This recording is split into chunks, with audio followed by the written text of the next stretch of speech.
시청자 여러분 안녕하십니까?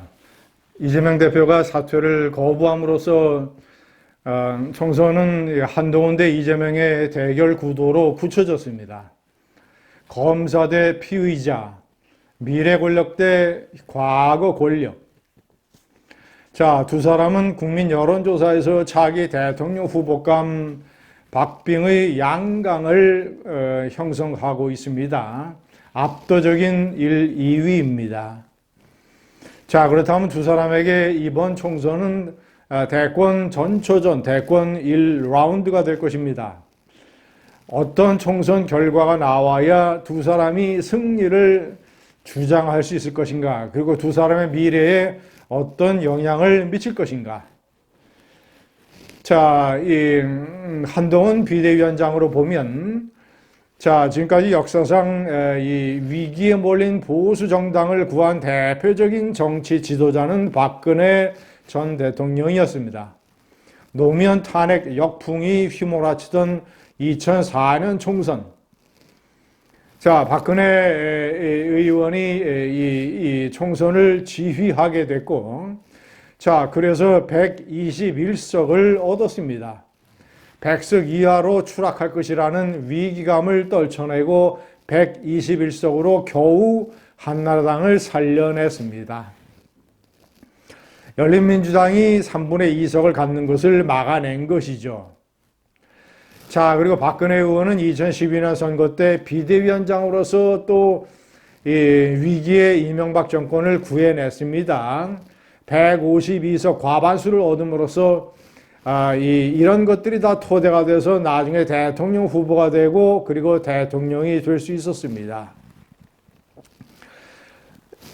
시청자 여러분, 국민의힘은 지난 2020년 공천 파동 때 이 진박 파동 이런 걸로 인해서 103석에 머물렀습니다. 그 이후에 이제 안철수와의 합당, 조정환 의원 영입 이런 것들을 통해서 현재 의석수가 112석입니다. 그리고 이 민주당은 167석이고,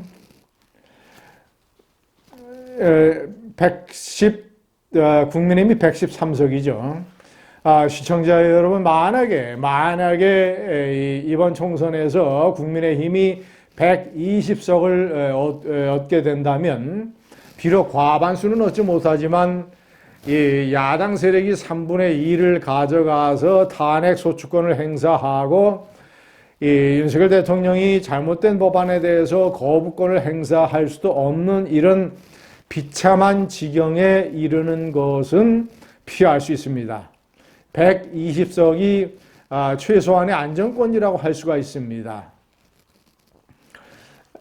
시청자 여러분, 나아가서 과반수를 얻는다면 더 할 나위가 없지만 지난 4년 전에 총선에 103석에 비교했을 때 이번에 130석만 얻는다면 총선이 나름대로의 이 성공이라고 평가받을 수 있는 결과가 될 수 있습니다.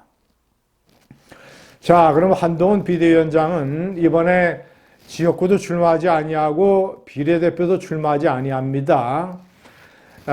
국회 원내 문제는 원내대표에게 맡기고 국회의원이 아닌 사람이 당대표를 한 적도 있습니다. 박기태 전 대표가 그러한 경우입니다. 시청자 여러분, 만약에 총선에서 130석 이상을 얻게 된다면, 자, 그리고 최소한 120석 이상을 얻어서 안정적인 저지선을 확보하게 된다면, 총선 이후에 열릴 전당대회에서 한동훈 비대위원장은 당대표가 될 가능성이 대단히 높습니다. 국회 문제는 원내대표에 맡기고 본인은 당대표로서 자, 이번에 총선의 공천 과정을 통해서 새로 등장하는 인물들을 자신의 지지 세력의 중추 기반으로 삼아서 2년간의 당대표를 무사히 마치게 된다면, 그러면 3년 후에 있을 대통령 선거 경선 레이스에서 압도적으로 유리한 그런 위치를 점할 수 있게 됩니다. 위기에서 당을 구했던 박근혜 의원의 뒤를 따라가는 그런 모양새를 갖출 수가 있는 것이죠. 120석, 130석. 자, 이런 것들은 대단히 중요한 성과의 숫자입니다.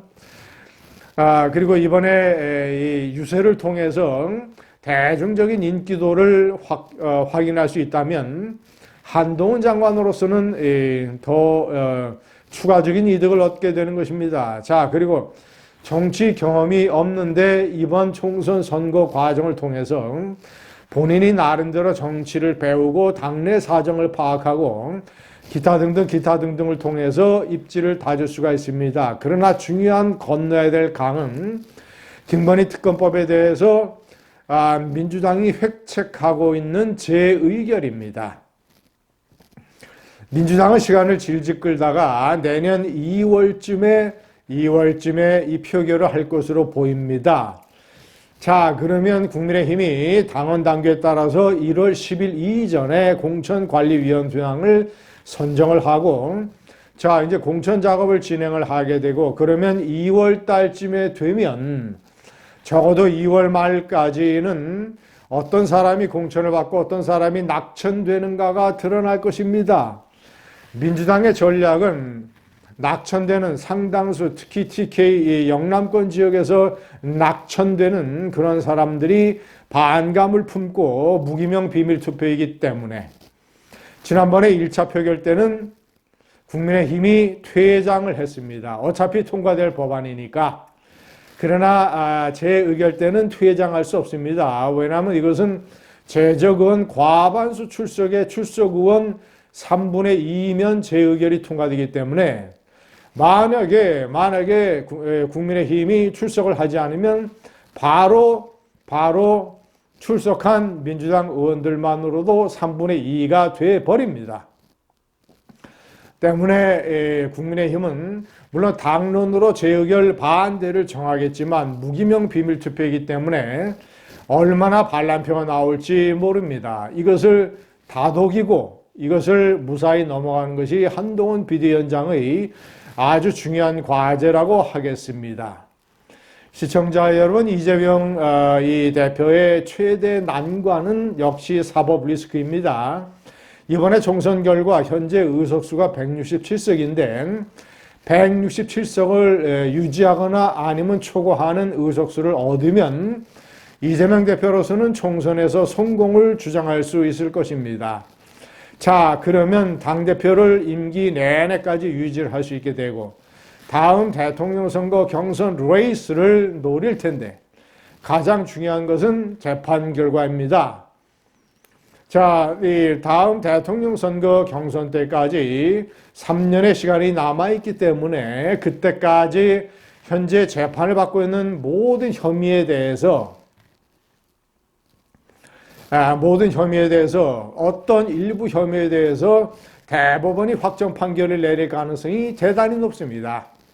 그래서 만약에 형사적으로 징역형 이상이 나오게 되면 피선거권을 박탈당하게 됩니다. 그래서 이재명은 만약에 국회의원이라면 국회의원도 내놔야 되고 대통령의 꿈은 날아가 버리게 됩니다. 감사합니다.